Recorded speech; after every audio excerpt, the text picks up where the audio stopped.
Welcome to all of you. आज हम Indian council act 1909 जिसको कि मॉर्लेमेंटो सुधार भी कहा जाता है, उसका तृतीय पार्ट लेकर आपके समक्ष उपस्थित हुए हैं। आप सभी का हार्दिक स्वागत और अभिनंदन है। पहले के जो 2 वीडियो पार्ट्स हमने बनाए हैं इस व्याख्यान के, उसमें पहले पार्ट में हमने हिस्टोरिकल बैकग्राउंड का परिचय प्राप्त किया था। दूसरे पार्ट में हमने इस अधिनियम के द्वारा केंद्रीय विधान परिषद एवं प्रांतीय विधान परिषदों में जो स्ट्रक्चरल रिफॉर्म्स लाए गए थे उसकी जानकारी हासिल की थी कि किस तरह से स्ट्रक्चरल रिफॉर्म केंद्रीय विधान परिषद और प्रांतीय विधान परिषदों में लाए गए हैं। इस कंक्लूडिंग पार्ट में हम लोग इस बात पर चर्चा करेंगे कि किस तरह से केंद्रीय विधान परिषद और प्रांतीय विधान परिषदों के अधिकारों और शक्ति में वृद्धि की गई थी, क्या क्या उनको नए अधिकार दिए गए थे अथवा किन्हीं पुराने अधिकारों और शक्तियों में वृद्धि हमको देखने को इस अधिनियम के माध्यम से मिलती है। आइए इसका जायज़ा लेते हैं। सबसे पहले, क्योंकि इस अधिनियम में कुछ जो टर्मिनोलॉजी थी उसको डिफ़ाइन किया गया था, तो हम कुछ जो महत्वपूर्ण शब्दावली है जो टेक्निकल अर्थ रखती है उसके अर्थ को समझने की कोशिश करेंगे, क्योंकि इस अर्थ को बिल्कुल स्पष्टता से समझने के कारण हम आगे चल के किसी भी तरह के कन्फ्यूज़न से बच सकते हैं। तो निश्चित रूप से हमको इस टर्मिनोलॉजी को देखना चाहिए। आइए देखते हैं। इसमें जो सबसे पहला जो शब्द हमने को देखने को मिलता है, जो टेक्निकल वर्ड देखने को मिलता है, वो है अध्यक्ष यानी कि प्रेसिडेंट। अब प्रेसिडेंट कौन होता था? तो जब विधान परिषद विधायी कार्य के लिए बैठती थी तो अध्यक्षता गवर्नर जनरल या उसके द्वारा नामांकित सदस्य के द्वारा की जाती थी, उसे प्रेसिडेंट कहा जाता था। तो सीधी सी बात है कि प्रेसिडेंट का अर्थ जब विधान परिषद विधान निर्माण के लिए बैठती थी, जब भी उसका बैठक होती थी, तो उस समय उस बैठक की जो अध्यक्षता करता था वो अध्यक्ष कहलाता था, प्रेसिडेंट कहलाता था।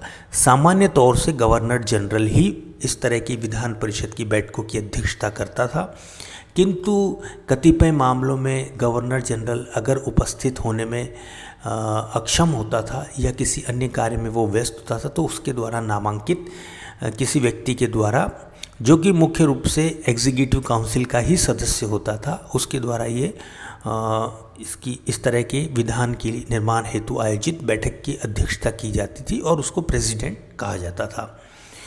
दूसरा शब्द हमको देखने को मिलता है यहाँ पर प्रभारी सदस्य यानी कि मेंबर इन चार्ज। आपको पता है कि पोर्टफोलियो सिस्टम पहले से चला आ रहा था। पोर्टफोलियो सिस्टम के तहत प्रत्येक विभाग का एक प्रभारी एग्जीक्यूटिव काउंसिल का मेंबर हुआ करता था।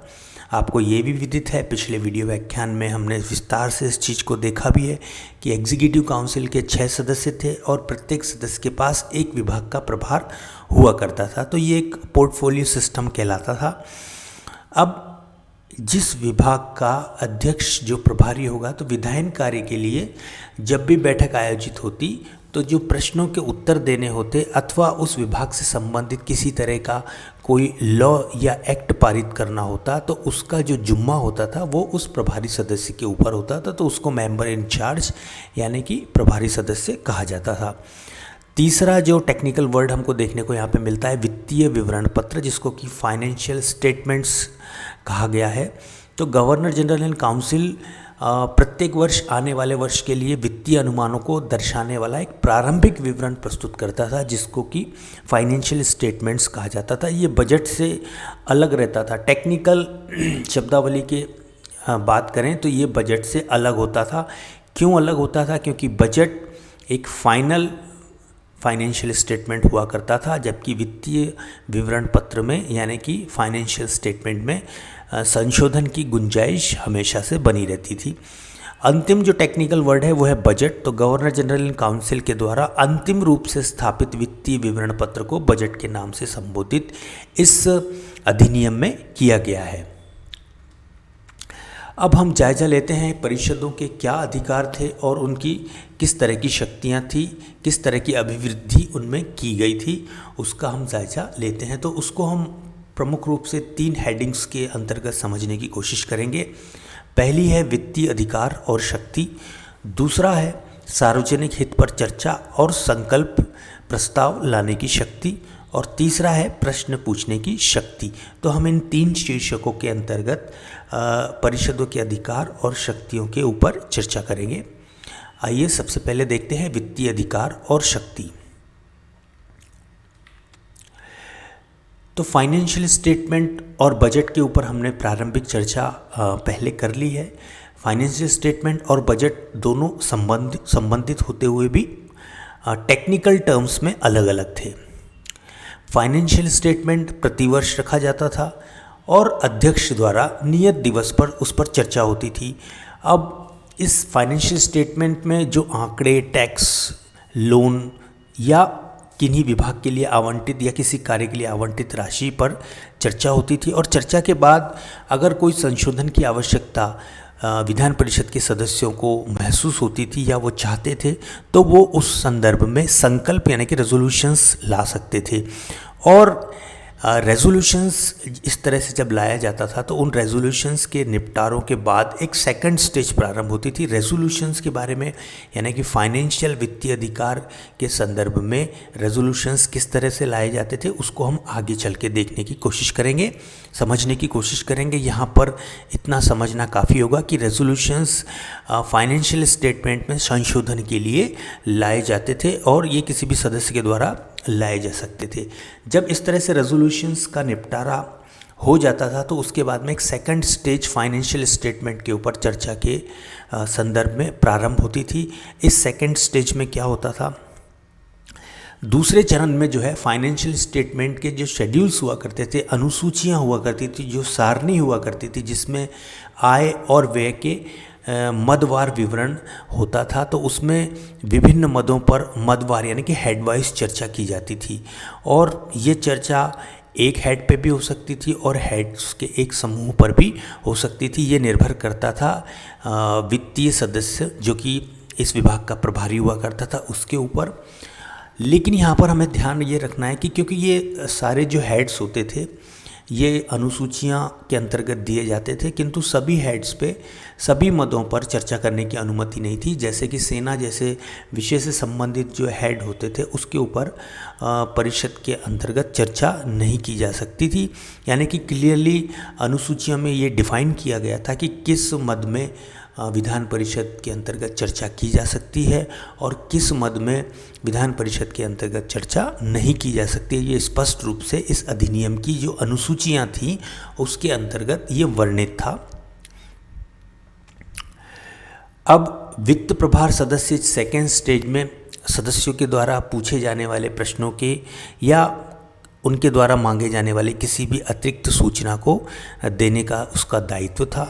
वो अगर किसी विषय पर किसी मद के में आवंटित राशि या व्यय के ऊपर या आय व्यय के ऊपर कोई भी प्रश्न होता या उसकी व्याख्या की आवश्यकता होती तो इसका कार्य जो वित्त का प्रभारी सदस्य हुआ करता था, जो कि एग्जीक्यूटिव काउंसिल का मेंबर होगा, उसके द्वारा ये कार्य किया जाता था। वो व्याख्या करता था और साथ ही साथ कोई सप्लीमेंट्री इन्फॉर्मेशन यदि किसी सदस्य के द्वारा चाही जाती तो वो उसको उपलब्ध कराता था।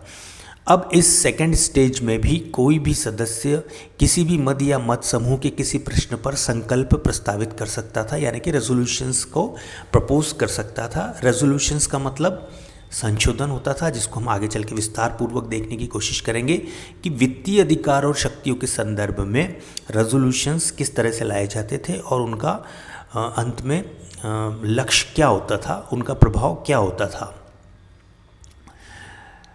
अब यहाँ पर एक देखने वाली चीज़ ये है कि किन विषयों पर चर्चा करने की अनुमति नहीं थी। हमने जैसे जनरली सामान्य तौर से बात की कि विधान परिषद के अंदर फाइनेंशियल स्टेटमेंट्स को लेकर चर्चा की जा सकती थी, लेकिन कुछ ऐसे विषय थे खास तौर से ब्रिटिश सम्राट के या गवर्नर जनरल के किसी विदेशी सत्ता से या देशी राज्यों से संबंधों को प्रभावित करने वाले जो विषय थे उन पर विधान परिषद के अंतर्गत विधान परिषद के भीतर चर्चा करने की अनुमति नहीं थी।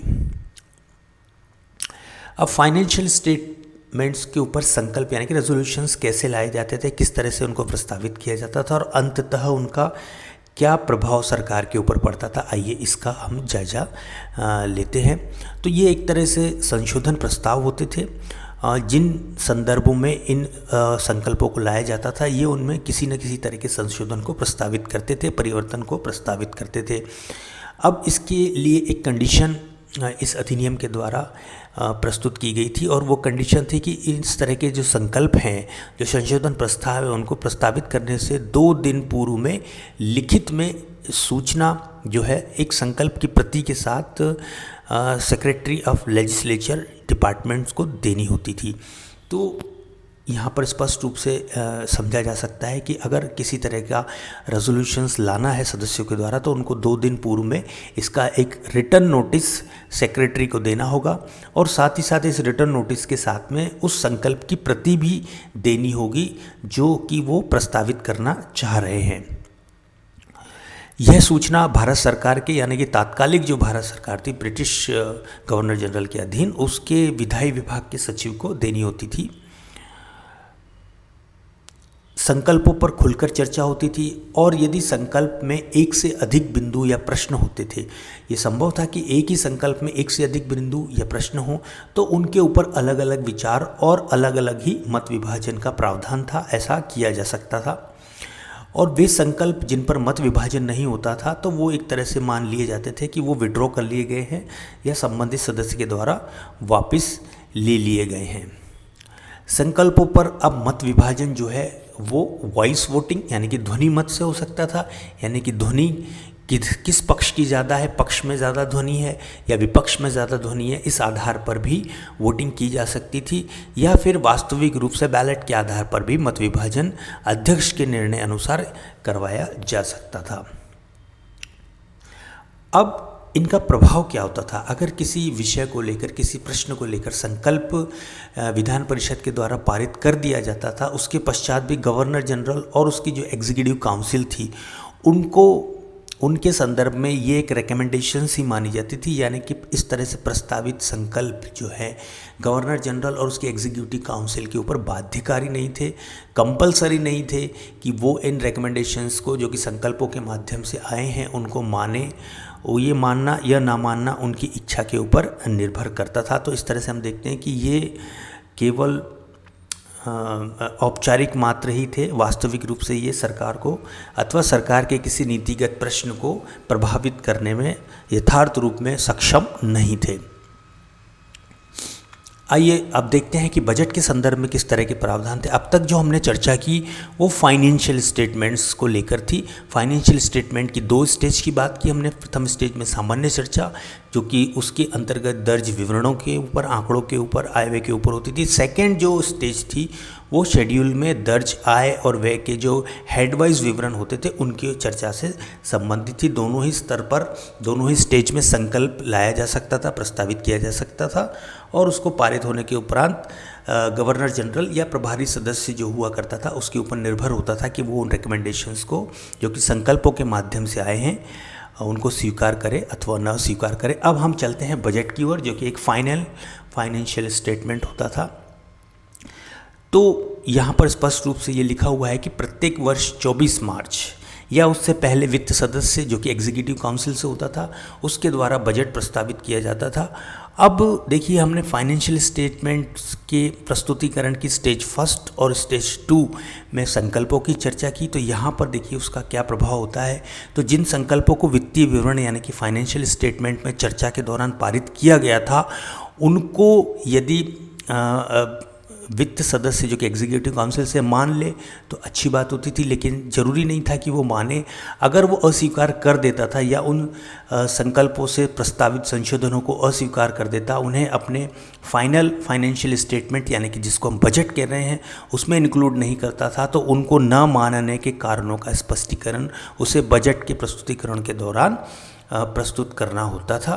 तो एक तरह से हम ये कह सकते हैं कि बजट एक तरह से फाइनल फाइनेंशियल स्टेटमेंट होता था।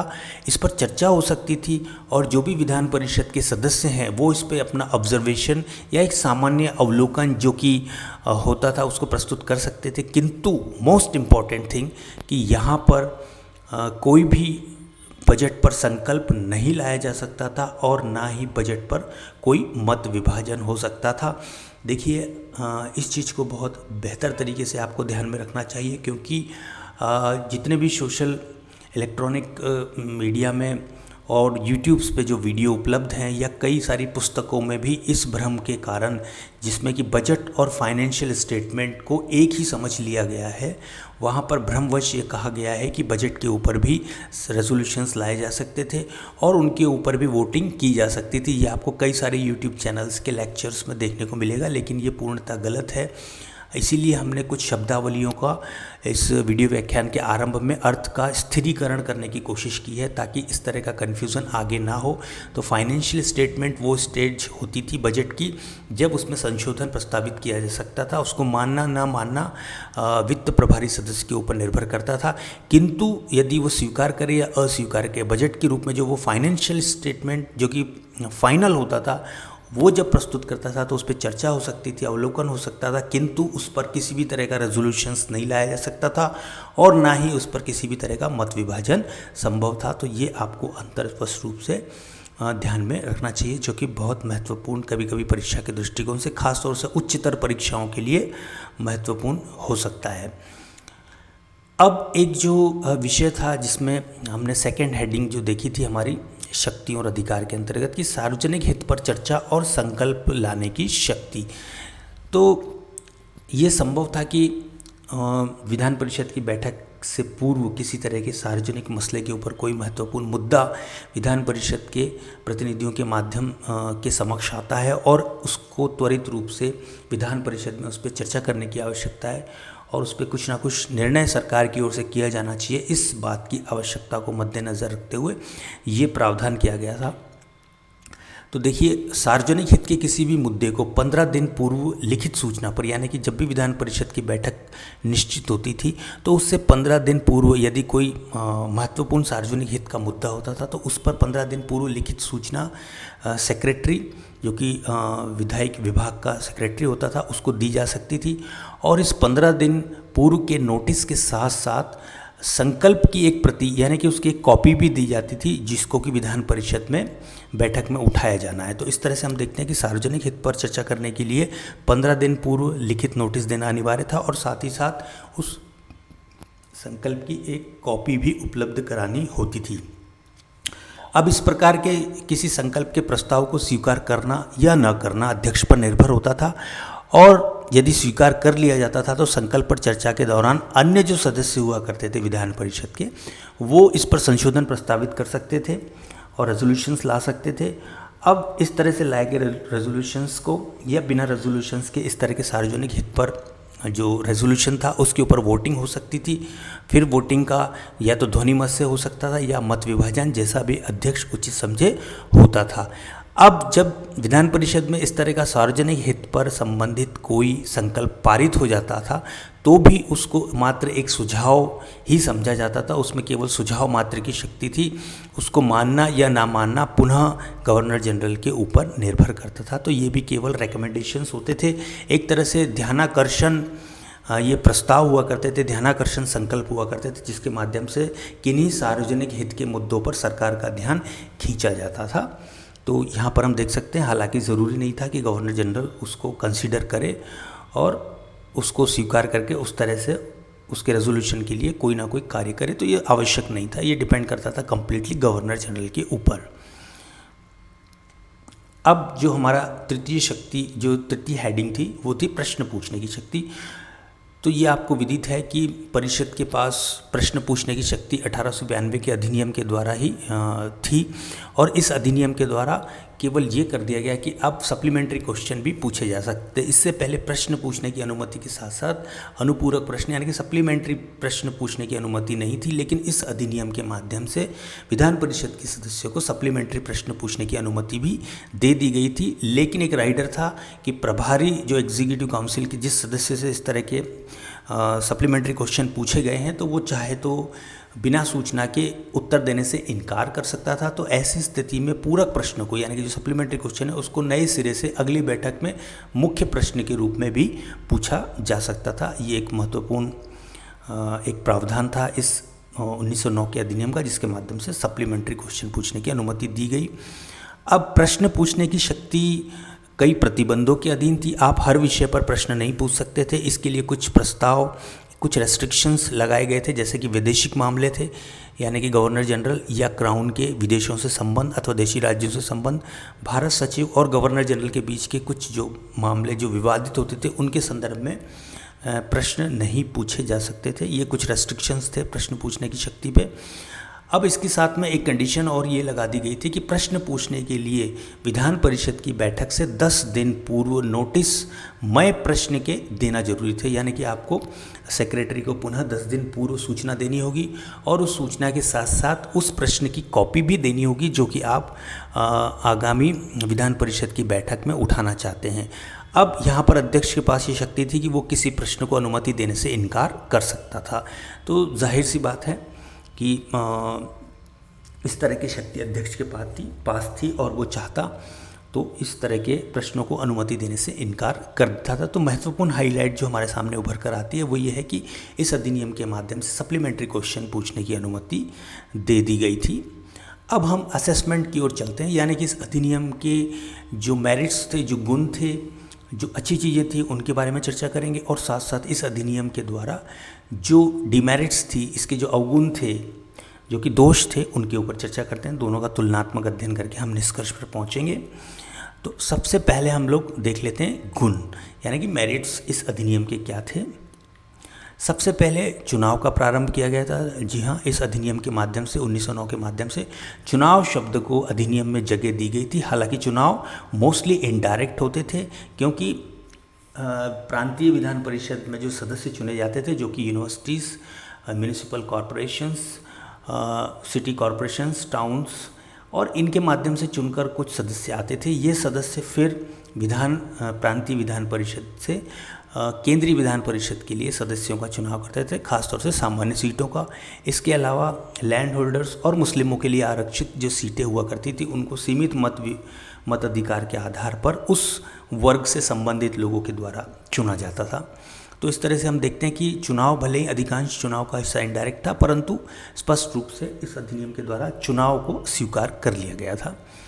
दूसरा जो सबसे इम्पॉर्टेंट चीज़ उभर कर आती है कि पहली बार इस अधिनियम के माध्यम से एग्जीक्यूटिव काउंसिल, यानी कि गवर्नर जनरल की जो कार्य परिषद हुआ करती थी, उसमें भारतीय को प्रवेश दिया गया। इससे पहले हम ये देखते हैं कि इससे पहले के जितने भी एक्ट हैं उनमें ये प्रावधान तो था कि एडिशनल मेंबर्स के रूप में, अशासकीय सदस्यों के रूप में भारतीयों को प्रवेश दिया जा सकता था, किंतु एग्जीक्यूटिव काउंसिल जो हुआ करती थी उसमें भारतीयों को प्रवेश से वंचित रखा गया था। किंतु इस अधिनियम यानी कि 1909 के अधिनियम के माध्यम से पहली बार एग्जीक्यूटिव काउंसिल में भारतीय को प्रवेश दिया गया। इस तरह से एग्जीक्यूटिव काउंसिल में प्रवेश करने वाले पहले भारतीय, काफ़ी महत्वपूर्ण प्रश्न है, सत्येंद्र प्रसाद सिन्हा को कानूनी सदस्य के रूप में एग्जीक्यूटिव काउंसिल में स्थान दिया गया था। तो ये भी इस अधिनियम का एक गुण था, एक मेरिट थी। अब इसके साथ साथ हम ब्रिटेन में जो भारत सचिव की जो परिषद हुआ करती थी 1907 में, यानी कि 1909, इस अधिनियम से पूर्व 2 भारतीयों को उसमें शामिल किया गया था। ये भी बड़ा महत्वपूर्ण परिवर्तन था। पहली बार भारतीयों को भारत सचिव यानी कि इंडिया सेक्रेटरी के जो काउंसिल हुआ करती थी, जो 15 सदस्य थी और जो ब्रिटेन से भारत के प्रशासन को और शासन को नियंत्रित करती थी, उसमें भी 2 भारतीयों को, पहले भारतीय थे सैयद हुसैन बिलग्रामी जो मुस्लिम थे और दूसरे कृष्णजी गुप्ता। तो यहाँ पर हम देखते हैं कि दोनों समुदाय से एक एक व्यक्ति को भारत सचिव की परिषद में 1907 में शामिल किया गया था। अब जैसा कि हमको विदित है कि अधिक भारतीय अब परिषदों में शामिल कर लिए गए थे। जाहिर सी बात थी कि केंद्रीय विधान परिषद और राज्य विधान परिषदों में जो एडिशनल मेंबर्स थे उनकी संख्या को बढ़ा दिया गया था। केंद्र में 16 से 60 कर दिए गए थे और प्रांतों में भी अलग अलग प्रांतों में थे जिनकी संख्या 50 से लेकर 30 तक बढ़ा दी गई थी। तो इस तरह से हम देखते हैं कि अब अधिक से अधिक भारतीयों के पास चाहे केंद्रीय विधान परिषद हो या प्रांतीय विधान परिषद हो, दोनों में हिस्सा लेकर अपनी बात को रखने का अधिक अवसर इस अधिनियम के माध्यम से उपलब्ध हो चुके थे। संकल्पों पर और सप्लीमेंट्री क्वेश्चंस की हमने चर्चा कर ली। तो इस अधिनियम के माध्यम से संकल्प और जो सप्लीमेंट्री क्वेश्चंस थे उस पर सरकार पर अधिक दबाव बनाया जा सकता था। हालांकि रेजोल्यूशंस को मानना न मानना ये गवर्नर जनरल उसके एग्जीक्यूटिव काउंसिल पर निर्भर करता था, परंतु फिर भी एक पब्लिक ओपिनियन बनाने में या एक इन रेजोल्यूशंस के माध्यम से जो चुने गए जनप्रतिनिधि हुआ करते थे, जो कि भले ही इनडायरेक्ट इलेक्शन से आते थे, लेकिन वो एक पब्लिक ओपिनियन को केंद्रीय विधान परिषद में के एक मंच पर अपनी बात को रख सकते थे और देश का जो किसी मुद्दे को लेके, किसी विषय को लेके जो ओपिनियन हुआ करता था, जो रुख हुआ करता था, उसका पब्लिकेशन विधान परिषद में इन संकल्पों के माध्यम से किया जाता था। तो ये इस दृष्टिकोण से बहुत ही महत्वपूर्ण थे। प्रांतीय विधान परिषदों में पहली बार ऐसा हुआ था कि गैर शासकीय सदस्य बहुमत में थे। जी हाँ, केंद्रीय विधान परिषद में निश्चित रूप से गैर शासकीय सदस्य बहुमत में नहीं थे, शासकीय सदस्यों को बहुमत था, किंतु विधान परिषदों में पहली बार ऐसा हुआ था कि जो गैर शासकीय सदस्य थे वो बहुमत में थे। ये किसकी अधिनियम की विशेषता है। अब आइए गुण के बाद में हम अवगुणों का जायजा लेते हैं, यानी कि इस अधिनियम के क्या डीमेरिट्स थे, इसमें क्या कमियां थी, उसका जायजा ले लेते हैं। तो सबसे पहली जो कमी उभर कर आती है और जो सामान्यतः जनरल नॉलेज का हर लगभग एग्ज़ाम में ये प्रश्न पूछा जाएगा, इसके लिए हम देखते हैं कि इसकी जो डीमेरिट थी उसमें पहला जो डीमेरिट था वो था मुस्लिमों के लिए पृथक निर्वाचन की पद्धति, यानी कि सेपरेट इलेक्टोरेट की जो प्रावधान था वो इस अधिनियम के द्वारा लागू कर दिया गया था। बहुत सिंपल सा इसका था। पहले की वीडियो व्याख्यान में हम विस्तार से पृथक निर्वाचन क्षेत्र को समझ चुके हैं। तो मुस्लिमों के लिए आरक्षित स्थानों पर मुस्लिम कैंडिडेट ही खड़ा होगा और उसके लिए वोटिंग भी मुस्लिम ही करेगा। ये इसका बहुत ही सामान्य सा सीधा सा अर्थ था। अब इस तरह से हिंदू और मुस्लिम के बीच में इस पृथक निर्वाचन पद्धति के माध्यम से डिवाइडेशन बढ़ा, दोनों में मतभेद बढ़े। तो यहाँ पर हमने सेकंड पॉइंट जो डिमेरिट है वो हिंदू मुस्लिम में फूट डालने का जो षड्यंत्र था वो इस अधिनियम के माध्यम से रचा गया। तो कहीं ना कहीं जो तात्कालिक वायसराय थे मिंटो, उनके द्वारा कहीं ना कहीं हिंदू और मुस्लिम की जो में विभाजन करने का जो उनका षड्यंत्र था, उस षड्यंत्र का यथार्थ रूप हमें मुस्लिमों के लिए पृथक निर्वाचन पद्धति के रूप में देखने को मिलता है। वो ये चाहते थे कि मुस्लिमों को अंग्रेज़ों की तरफ मिला लिया जाए ताकि कांग्रेस के नेतृत्व में चलने वाले सुधारवादी जो आंदोलन थे उनकी जो शक्ति थी, उनकी जो धार थी, उसको कम किया जा सके। तो वो ये चाहते थे कि किसी भी तरह से हिंदू और मुस्लिम एक होकर ब्रिटिश हुकूमत का विरोध ना कर पाए, इसीलिए उन्होंने कुछ लाभ, कुछ एक्स्ट्रा बेनिफिट्स मुस्लिमों को देकर उनको अपनी तरफ खींच लिया था, अपनी तरफ मिला लिया था और इस तरह से उन्हें कांग्रेस और हिंदुओं से दूर कर दिया गया था ताकि जो राष्ट्रवादी आंदोलन जिसकी नींव उस समय तैयार हो रही थी वो कहीं ना कहीं कमज़ोर पड़ जाए। पृथक हिस्सों को इस अधिनियम में काफ़ी प्रोत्साहन दिया गया था। जैसे कि हम देखते हैं कि लैंडलॉर्ड्स के लिए, यानी कि ज़मींदारों को एक अलग स्टेटस दिया गया था। ज़मींदार प्रतिनिधियों का चुनाव ज़मींदारों के द्वारा किया जाएगा। इस तरह से कई जो छोटे छोटे बिजनेस हित थे, जैसे चैम्बर ऑफ कॉमर्स जो कि बंगाल बॉम्बे के थे, उनको अलग से प्रतिनिधित्व दिया गया था। टी प्लांटेशंस और जो बागान के जो मालिक हुआ करते थे, जो व्यापारी हुआ करते थे, उनको भी अलग से इसमें सीटें दी गई थी। तो इस तरह से हम देखते हैं कि एक सामान्य निर्वाचन के स्थान पर मुस्लिमों के लिए धर्म आधारित पृथक निर्वाचन के साथ हितों के आधार पर भी पृथकतावादी नीति को लागू करने का प्रयास इस अधिनियम के माध्यम से किया गया था।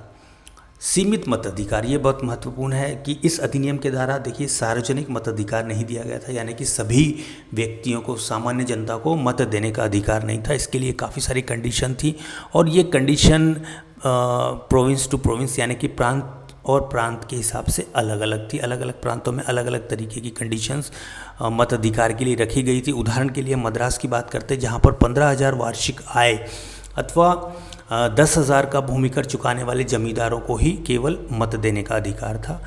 दूसरा हम बंगाल की बात करते हैं तो बंगाल में नवाब या राजा की जो उपाधि धारण करते थे, जिनको मिली हुई थी अंग्रेज़ों के द्वारा, उनको ही केवल मताधिकार था। उसी तरह से मध्य प्रांत में जो ऑनररी ऑफिशियल्स हुआ करते थे, जो मजिस्ट्रेट हुआ करते थे, उनको ही केवल मत का अधिकार दिया गया था। तो इस तरह से हम देखते हैं कि ये काफ़ी सीमित मताधिकार था। अब इस सीमित मताधिकार के साथ साथ धर्म आधारित विभेदकारी मताधिकार भी था, ये इसकी विशेषता थी। और एक डिमेरिट्स भी थी।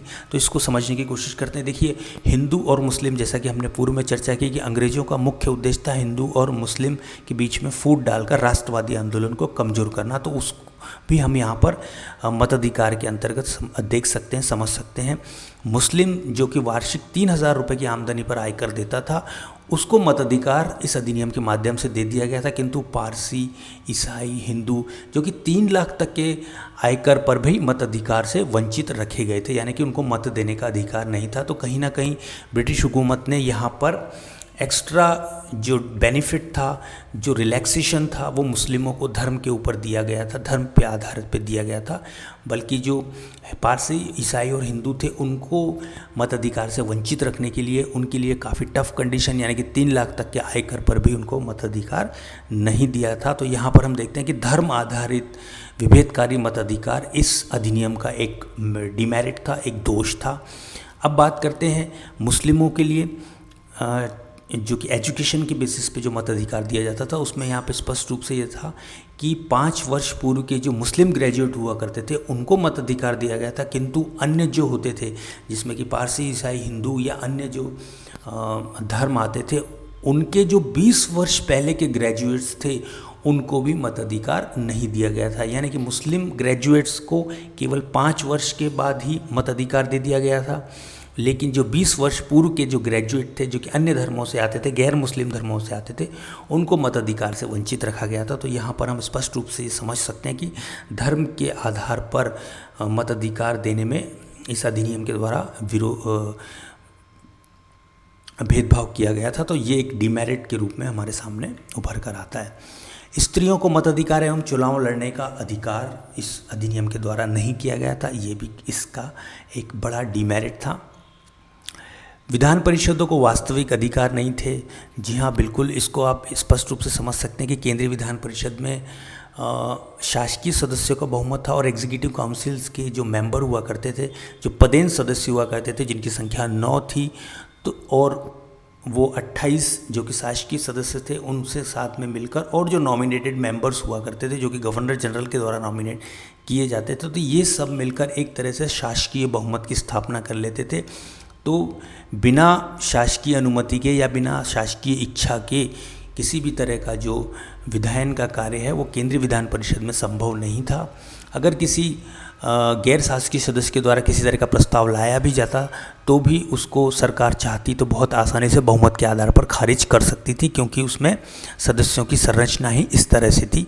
तो हम यहाँ पर देखने को हमें मिलता है कि विधान परिषदों को वास्तव में किसी भी तरह का वास्तविक अधिकार नहीं था। वो केवल नाम मात्र और दिखावा स्वरूप में ही उनको अधिकार हमें दिखाई देते हैं। यही स्थिति केंद्रीय और प्रांतीय विधान स्तरों पर हम संकल्पों के संदर्भ में भी देख सकते हैं।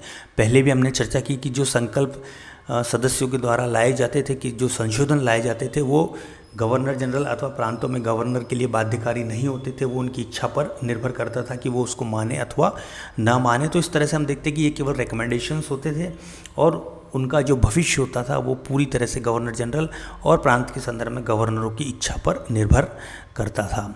केंद्रीय विधान परिषद में शासकीय बहुमत था, जिसकी हम पहले चर्चा कर चुके हैं। शासकीय बहुमत होने के कारण जो भी विधायन का कार्य होता था वो सरकार की इच्छा के अनुसार ही होता था। उसके विरुद्ध कुछ भी करा पाना वहाँ पर संभव नहीं हुआ करता था। तो यहाँ पर हमने स्पष्ट रूप से जो शक्तियों में वृद्धि की गई थी उनको जानने की कोशिश की, समझने की कोशिश की, और साथ ही साथ इस अधिनियम की जो एनालिसिस में, इसके असेसमेंट में जो इसकी मेरिट्स थी और उसकी जो डिमेरिट्स थी उसको भी हमने कंपैरेटिवली समझने की कोशिश की। आप सभी ने इस वीडियो में हमारे साथ बने रहे, इसके लिए आपका बहुत बहुत धन्यवाद, बहुत बहुत आभार। आपके कोई सुझाव हो या आपके कोई प्रश्न हो तो प्लीज़ आप कमेंट बॉक्स में लिख सकते हैं। हमारी तरफ से पूरी कोशिश की जाएगी उन प्रश्नों का समाधान करने की।